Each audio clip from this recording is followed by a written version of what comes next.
गांव के बीचों बीच बलदेव चाचा का खेत था, जहां कड़ी धूप में अशोक पसीना बहा रहा था। वो अपने छोटे भाई अर्जुन से उम्र में बड़ा था और रोज की तरह मजदूरी कर रहा था। तभी वहां बलदेव चाचा आ पहुंचे। अशोक, अरे भाई, तुम्हारी किस्मत पर कभी कभी मुझे बहुत रोना आता है। अरे ऐसा क्या देख लिया आपने चाचा?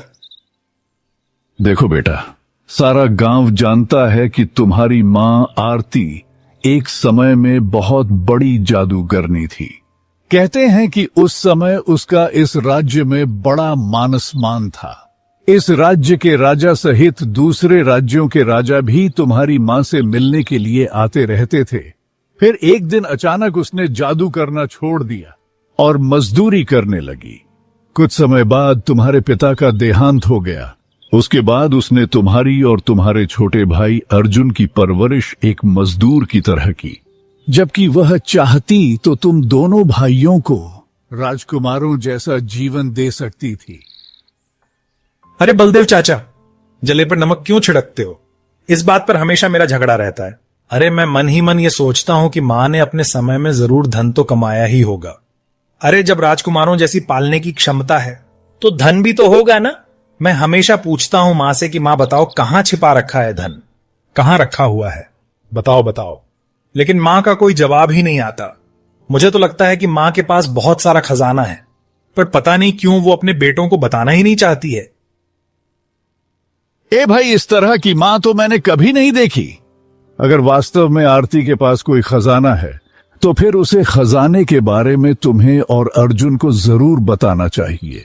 और हां, तुम्हारी मां के पास खजाना होना स्वाभाविक भी है, क्योंकि मैंने स्वयं 25 वर्ष पहले अपनी आंखों से राजा विक्रम को न जाने कितनी बार सोने के सिक्के भेंट स्वरूप तुम्हारी मां को देते हुए देखा था। हाँ। इतना कहकर बलदेव चाचा वहां से चले गए और अशोक गुस्से में भरकर फिर से काम करने लगा। शाम को जब अशोक काम करके घर पहुंचा तो उसके मन में गुस्सा और सवाल दोनों उमड़ रहे थे। वो अपनी मां आरती से जवाब चाहता था। ए मां, बस बहुत हो गया। अरे मैं मेहनत मजदूरी करके तंग आ चुका हूं। अब आप मुझे बता दो कि आपने जो धन कमाया था वो कहां छिपा कर रखा है। अरे बताओ मां, कहां रखा है, बताओ। अशोक, ना जाने कितनी बार तुमसे कह चुकी हूं कि मैंने अपने समय में जितना भी धन कमाया था वो सब गरीबों को दान कर चुकी हूं। अरे गजब करती हो। आपको ऐसा करते हुए एक बार भी मेरा और अर्जुन का ख्याल नहीं आया कि आपके भी बच्चे हैं। हाँ नहीं तो अरे क्या आप उसमें से कुछ धन हमारे लिए बचा नहीं सकती थी, जिससे कि हम कोई अच्छा व्यापार कर लेते, हमारी तकलीफें कुछ कम हो जाती। पर ना, दूसरों के बच्चों का भविष्य बनाने के लिए अपने बच्चों के भविष्य का सत्यानाश कर दिया। क्या मां हो तुम भी? मैंने तुम्हें हमेशा मेहनत का पाठ पढ़ाया है। तुम्हें यही सिखाया है कि मेहनत करने वाले हाथ कभी खाली नहीं रहते। धन का क्या है, वो तो आता है और चला जाता है। अच्छा एक बात बताओ मां, सारा गांव कहता है कि आप अपने समय की बहुत बड़ी जादूगरनी थी। आपके राज्य में आपका बहुत मान सम्मान था, फिर आपने अचानक से यह जादू करना बंद क्यों कर दिया? हाँ, मैं जादू करती थी, यह सत्य है, परंतु मैं हमेशा अच्छाई का जादू करती थी। मैं अपना जादू बीमारी का इलाज करने और लोगों की मदद करने में इस्तेमाल करती थी। मैंने कभी किसी का बुरा नहीं किया। इसी कारण मेरे समय में राजा महाराज मेरा सम्मान करते थे। मैंने सच्चे मन से अपने जादू से सबकी सेवा की थी, धन के लिए नहीं। अगर किसी ने खुशी से कुछ दिया तो मैंने मना नहीं किया, पर मैंने कभी मांगा नहीं, और फिर जो धन मिला उसे दान कर दिया। पर तुम्हें ऐसा सवाल पूछने का कोई अधिकार नहीं है। इतना कहकर आरती वहां से चली गई और अशोक गुस्से से आंगन में बैठ गया। उसके भीतर अब भी कई सवाल सुलग रहे थे। कुछ देर बाद अशोक का छोटा भाई अर्जुन वहां आया उसने अपने बड़े भाई के चेहरे पर झलकते क्रोध को देखा और चिंतित हो उठा। भैया क्या हुआ? आज आपके चेहरे पर क्रोध क्यों झलक रहा है? क्या बात है? अरे क्रोध नहीं झलकेगा अर्जुन, तो और क्या झलकेगा? अरे सारा जीवन हो गया मेहनत मजदूरी करते हुए। मां ने अपने समय में कितना धन कमाया और उसने हम दोनों भाइयों के लिए कुछ भी बचाकर नहीं रखा। अगर आज वो धन हमारे पास होता तो हमारे कितने काम आता? क्या हम ऐसे मजदूरी करते? अरे सेठ की तरह व्यापार करते? लेकिन भैया माँ ने तो हमें हमेशा अच्छाई का पाठ पढ़ाया है और मेहनत करना सिखाया है। हमें उनके साथ झगड़ा नहीं करना चाहिए। यह मत भूलिए कि पिताजी के जाने के बाद माँ ने हमारी परवरिश बहुत मेहनत से की है। अगर उन्होंने अपना धन गरीबों को दान कर भी दिया तो उन्होंने कुछ गलत नहीं किया। उन्हें जो सही लगा उन्होंने कर दिया। और हाँ, ये भी याद रखिए कि उन्होंने हमें पाला है, किसी और ने नहीं पाला हमें। वह हमारी पालनकर्ता जन्मदाता माँ है। सब पता है मुझे, बड़ा आया। तू हमेशा अपनी मां का चमचा बना रहता है, मां का बड़ा आया लाडला। तुमसे अपने मतलब की बात करना भी बेकार होता है। अरे भैया मां ने पाल पोस कर बड़ा तो कर दिया, लेकिन आगे का जीवन चलाने के लिए कौन जिम्मेदार है? बता। बात करता है, अपना मतलब नहीं समझता। इतना कहकर अशोक वहां से चला गया। अर्जुन कुछ देर तक मौन खड़ा रहा और फिर अपनी मां के पास पहुंचा।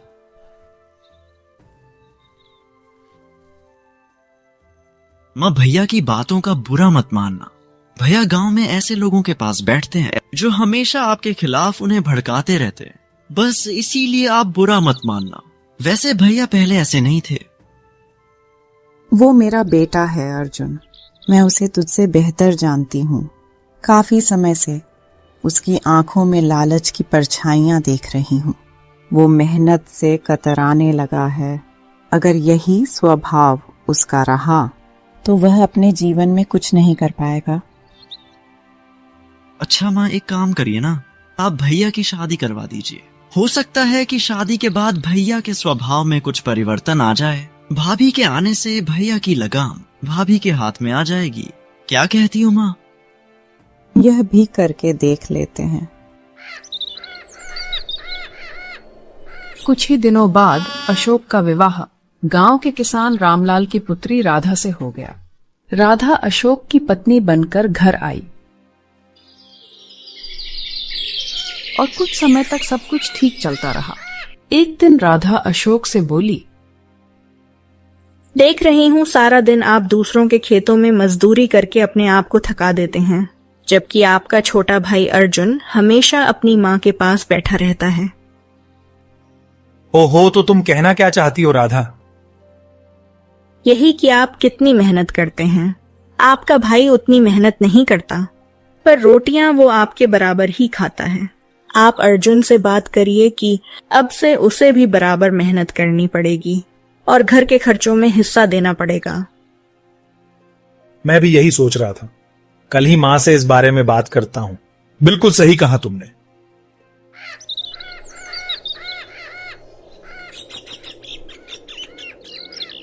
तो मां, बात यह है कि मैं इस घर का बड़ा बेटा हूं। जितनी मेहनत मैं करता हूं उतनी मेहनत अर्जुन तो नहीं करता है। तो तुम कहना क्या चाहते हो? कहना यह चाहता हूं कि अगर अर्जुन बराबर से इस घर के खर्चे में हिस्सा नहीं देगा तो उसे यहां रोटी खाने का हक नहीं है। सीधी बात है। और क्या? क्या कहा तुमने? अर्जुन ने ही जिद की थी कि अगर तेरी शादी कर दी जाए तो शायद तेरे स्वभाव में परिवर्तन आ जाएगा। मैंने अर्जुन की बातों में आकर तेरी शादी कर दी और आज तू अपने ही भाई की रोटियां गिनने लगा। तुझे जरा भी शर्म नहीं आई? नहीं नहीं मां, मुझे कोई शर्म नहीं है। शर्म तो अर्जुन को आनी चाहिए और शर्म आपको भी आनी चाहिए, जो हमेशा छोटे बेटे का पक्ष लेती हो। अब मैं सारी जिम्मेदारी नहीं संभालूंगा। अरे मैंने क्या कोई ठेका ले रखा है क्या?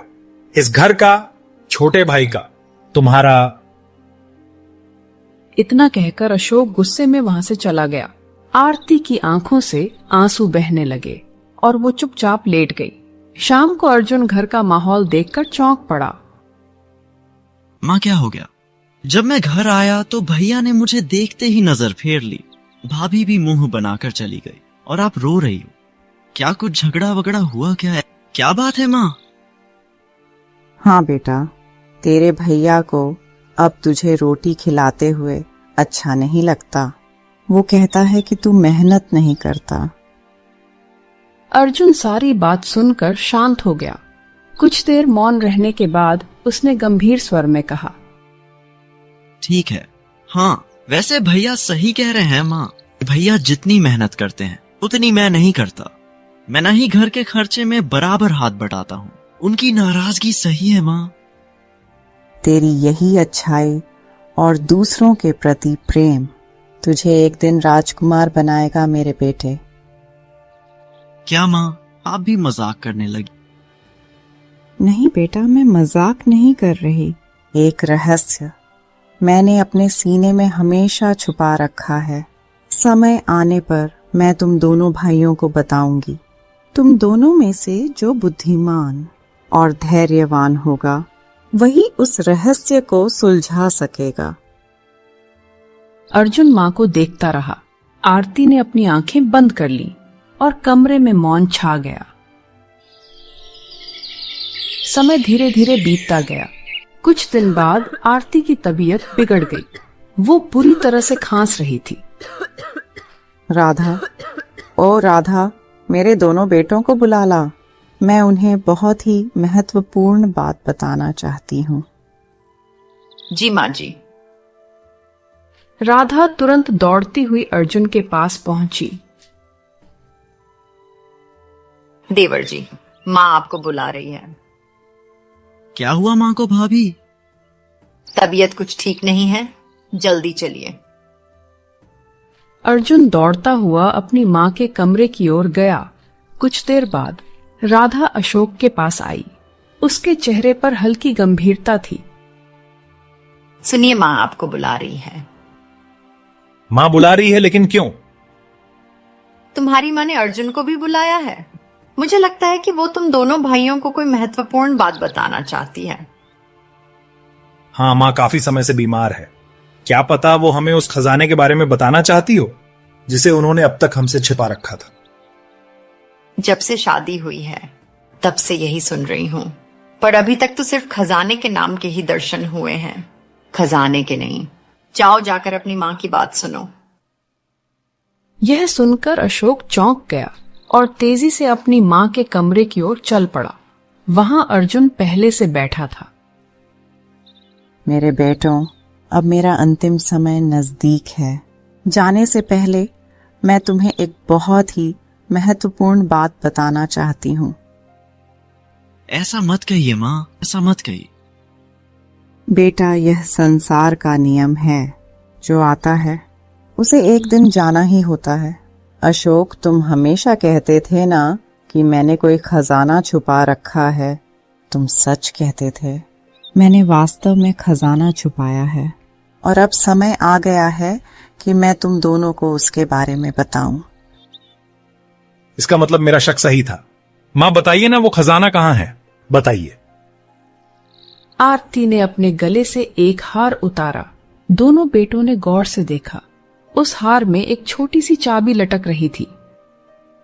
यहाँ से कुछ दूर घने जंगल में एक नदी बहती है।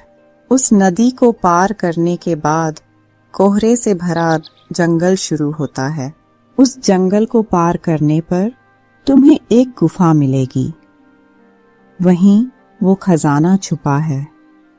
पर याद रखना, उसे पाने के लिए बुद्धि का इस्तेमाल करना। अगर ध्यान भटक गया या मन अशांत रहा तो खजाना नहीं मिलेगा। सबसे जरूरी बात, तुम्हारे मन में दूसरों के प्रति समर्पण और करुणा होनी चाहिए। अर्जुन माँ की हर बात ध्यान से सुन रहा था, लेकिन अशोक का मन केवल खजाने में अटका हुआ था। अगर ऐसी बात है तो मैं और अर्जुन दोनों उस खजाने को खोजेंगे। यह हार मेरे पास रहेगा। इतना कहकर अशोक ने हार उठा लिया और कमरे से बाहर चला गया। अर्जुन, मुझे यकीन है कि उस खजाने को केवल तू ही पा सकेगा, क्योंकि तेरा बड़ा भाई ना तो समर्पित है, ना धैर्यवान, और ना ही तेरे जैसा साहसी। इतना कहकर आरती ने अपनी आंखें बंद कर ली। अर्जुन चुपचाप कमरे से निकल गया। कुछ समय बाद आरती का देहांत हो गया। दोनों भाइयों ने नम आंखों से अपनी मां का अंतिम संस्कार किया।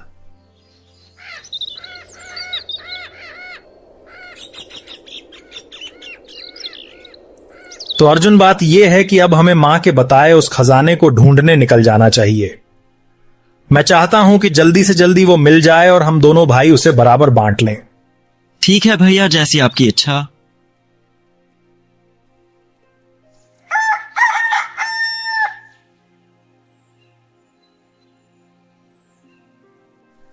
अगले दिन दोनों भाई सुबह सुबह घने जंगल की ओर निकल पड़े। आधा दिन चलने के बाद उन्हें एक नदी दिखाई दी। हाँ, लगता है यही वो नदी है जिसके बारे में मां ने बताया था। देख तो अर्जुन, हाँ यही है या नहीं, अब ये तो नदी पार करने के बाद ही पता चलेगा, क्योंकि मां ने कहा था कि उस पार कोहरे से भरा जंगल है। दोनों भाई नदी में कूद पड़े। तैरते हुए जब वो दूसरे छोर पर पहुंचे तो आगे घना कोहरा फैल चुका था। अरे बाप रे बाप, देख तो अर्जुन, आगे तो कोहरा ही कोहरा है। यही वो जंगल है जिसका मां ने जिक्र किया था। हाँ भैया, लगता तो वैसा ही है। हाँ, मैं तो बस जल्द से जल्द उस खजाने तक पहुंचना चाहता हूं।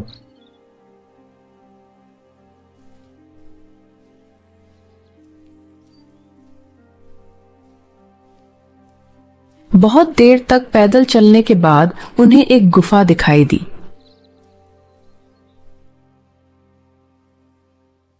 अरे अर्जुन, सामने गुफा दिख रही है। शायद वही है जिसके बारे में मां ने बताया था। अब ये तो भैया अब अंदर जाकर ही पता चलेगा।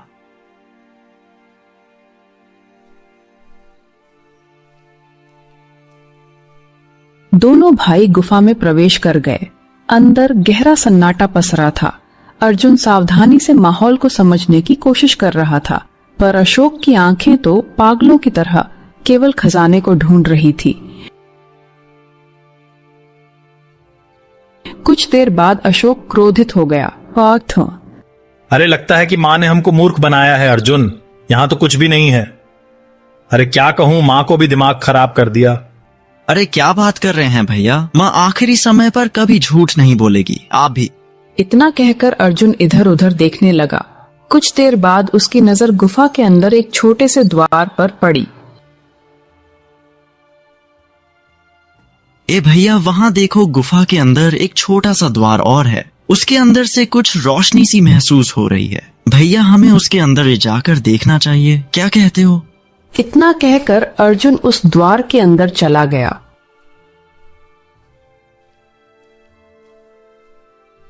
और अशोक भी उसके पीछे चला गया। लेकिन अंदर कुछ नहीं था। अर्जुन ने देखा कि अंदर एक छोटा सा पिंजरा रखा हुआ था, जिसमें एक मैना पक्षी बंद थी। यहां भी कुछ नहीं है। और ये क्या? एक पिंजरा और उसमें एक मैना पक्षी। इसका क्या करूं? हैं? टेट दबा दूं इसका? दिमाग खराब कर दिया। अरे भैया, थोड़ा शांति तो रखो, जरा वो चाबी दिखाना, लाओ। अशोक ने तुरंत वो हार अर्जुन को दे दिया। अर्जुन ने उस हार में लगी हुई चाबी को गौर से देखा और फिर पिंजरे को देखा। भैया, यह चाबी इसी पिंजरे की लगती है। अरे हाँ, वो तो मुझे भी दिख रहा है। क्या मुझे मूर्ख समझते हो क्या? लेकिन सवाल यह है कि मां ने झूठ क्यों बोला? उसने कहा था कि इस गुफा के अंदर खजाना है, लेकिन खजाना तो दूर दूर तक कहीं दिखाई नहीं दे रहा। अगर कुछ दिख रहा है तो यह सड़ा सा पिंजरा और उसके अंदर बैठी मनहूस मैना पक्षी। क्या करूं इसका मैं? नहीं तो क्या पका के खा जाऊं क्या इसको? मां ने अपने आखिरी समय में मुझसे बदला लिया है, बस और कुछ नहीं। दिमाग खराब कर दिया मेरा तो। अरे भैया, आप थोड़ा शांति रखो ना। क्या क्या कहे जा रहे हो माँ के बारे में? ऐसा मत कहो, माँ कभी झूठ नहीं बोल सकती है। हाँ, नहीं तो मैं तो हमेशा से माँ से पूछता था कि अगर उसने कोई खजाना छुपाया है तो बता दे बता दे, पर नहीं, उसने मूर्ख बनाया ताकि मैं उससे कोई सवाल ही ना कर सकूं। बस भैया, बस बहुत हो गया। मैं माँ के बारे में जितना उल्टा पुल्टा सुनना था मैंने सुन लिया, अब नहीं सुनूंगा। अब एक और शब्द मत कहिएगा, क्योंकि माँ अब इस दुनिया में नहीं है और माँ से मैं बहुत प्यार करता हूँ। वाह रे वाह, तू बडेड्डा आया, माँ का चमचा बना फिरता है, माँ का लाडला। हाँ नहीं तो माँ तो रही नहीं, तेरी चमचागिरी अभी भी चल रही है। अब मेरी बात ध्यान से सुन, अब से तू मेरे साथ नहीं रहेगा, मेरे घर के दरवाजे तेरे लिए बंद। बस हाँ नहीं तो समझ लेना। इतना कहकर अशोक गुस्से में चाबी फेंककर वहां से चला गया। अशोक के जाने के बाद अर्जुन ने वो चाबी उठा ली और गहरी सोच में डूब गया। माँ ने कहा था कि जो धैर्यवान होगा वही खजाने को प्राप्त कर सकेगा। जरूर इस मैना पक्षी में कोई रहस्य छिपा है जिसे मेरा मूर्ख बड़ा भाई समझ नहीं पाया। इतना कहकर अर्जुन ने धीरे धीरे पिंजरे का ताला खोला। जैसे ही पिंजरा खुला, मैना पक्षी उड़कर आसपास घूमने लगी और फिर बाहर निकल आई।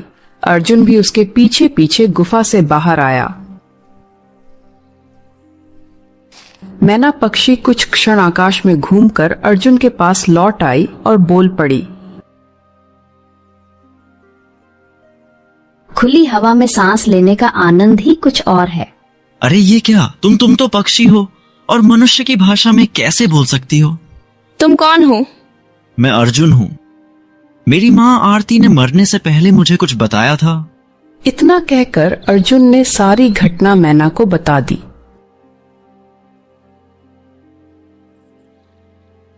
तो क्या आरती जादूगरनी अब इस दुनिया में नहीं रही? हाँ, वो बहुत वृद्ध हो चुकी थी। इसका मतलब वो सही कह रही थी। मैं तुम्हारी बात समझा नहीं, आखिर तुम हो कौन?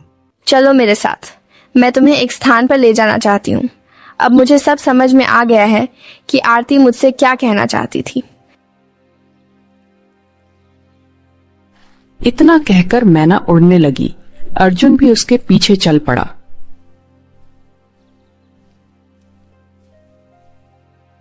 कुछ देर बाद मैना एक घने वृक्ष के सामने रुक गई और अर्जुन की ओर देखकर बोली,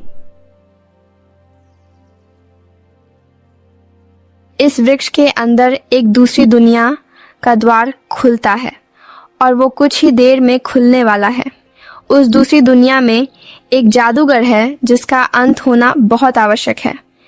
वो अमर होना चाहता है और अमर होकर पृथ्वी पर शासन करना चाहता है।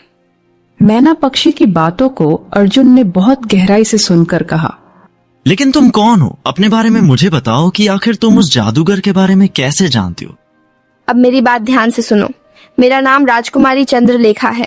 कई वर्षों पहले जब तुम्हारी माँ आरती एक जादूगरनी थी, वो अच्छाई का जादू करती थी। उन्हीं के समय में एक दूसरा जादूगर था जो बुराई के रास्ते पर चलता था। वो चाहता था कि तुम्हारी माँ भी उसी राह पर चले, पर उन्होंने उसका साथ देने से इनकार कर दिया। वो जादूगर अपनी शक्तियों के बल पर दूसरी दुनिया का द्वार खोलने में सफल हो गया। उस दुनिया में अमृत कुंड नाम का एक तालाब बहता था। कहा जाता है कि अगर कोई मनुष्य किसी राजकुमारी को मारकर उसके रक्त को उस कुंड में मिलाकर पी ले तो वो अमर हो सकता है। उसी लालच में उसने मेरा अपहरण कर लिया। जब यह बात तुम्हारी माँ आरती को पता चली तो उन्होंने अपने जादू से मुझे छुड़ाया, पर वो जानती थी कि जादूगर बहुत शक्तिशाली है, इसलिए उन्होंने मुझे एक मैना पक्षी के रूप में परिवर्तित कर दिया और एक जादुई पिंजरे में बंद करके गुफा के अंदर छुपा दिया। जाते समय उन्होंने मुझसे कहा था कि उस पिंजरे का समय पृथ्वी के समय से अलग होगा, क्योंकि वो जादुई था। यह घटना वर्षों पहले की थी, पर मेरे लिए वो मानो एक दिन जैसा ही था। तुम्हारी माँ ने मुझसे कहा था कि एक दिन एक ऐसा संगीत पुरुष आएगा जिसके मन में लालच नहीं होगा, जो निडर होगा और निस्वार्थ भाव से दूसरों की मदद करेगा। वही मुझे इस पिंजरे से मुक्त करेगा। और देखो, वो व्यक्ति तुम हो अर्जुन की। यह सुनकर अर्जुन के मन में प्रकाश फैला और सारी सच्चाई उस पर उजागर हो गई। राजकुमारी, वो जादूगर के अंत के बारे में मेरी माँ ने क्या बताया था? इस वृक्ष के भीतर जो दूसरी दुनिया है, वहाँ एक नदी बहती है। जो मनुष्य निडर होकर अपनी जान की परवाह किए बिना निस्वार्थ भाव से उस नदी का जल लेना चाहे, केवल वही उस जल को प्राप्त कर सकता है। यदि उस जल को जादूगर पर फेंक दिया जाए, जलकर राख हो जाएगा। ओ, अगर ऐसा है तो मैं वही करूंगा जो मेरी माँ नहीं कर सकी। मैं उस जादूगर का अंत करूंगा। हाँ, तो फिर आओ इस वृक्ष के समीप आ जाओ। अर्जुन और चंद्रलेखा वृक्ष के सामने खड़े हुए। अगले ही पल उस वृक्ष से रंग बिरंगी रोशनी निकली और दोनों उसके भीतर खींचते चले गए।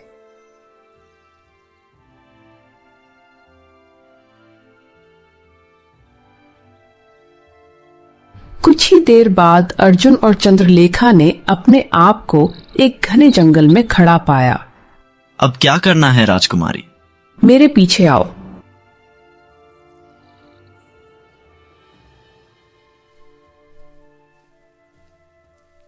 चंद्रलेखा अर्जुन को एक तालाब के किनारे ले गई। यही वो तालाब है।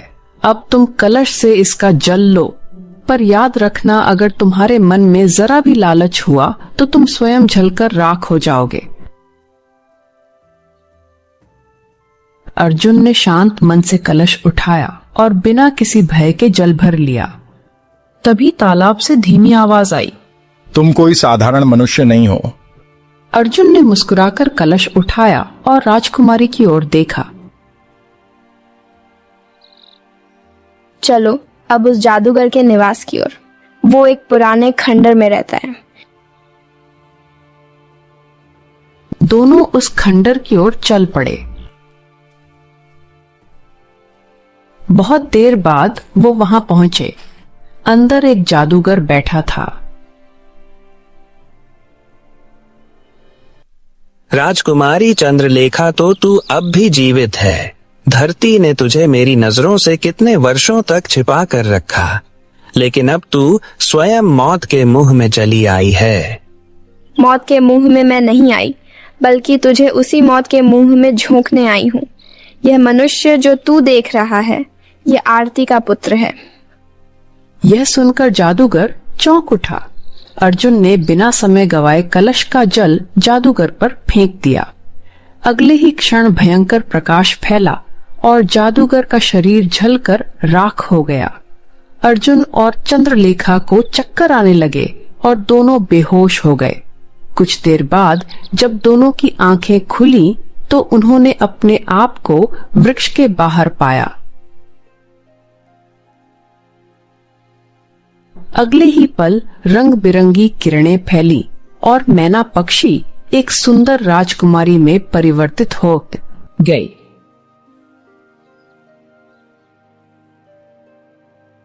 तुमने मेरी जान बचाई अर्जुन। अब तुम ही मेरे जीवन साथी बनोगे। मैं तुमसे प्रेम करती हूँ। क्या तुम मुझसे विवाह करोगे? हाँ राजकुमारी, मैं शादी तुमसे करूंगा।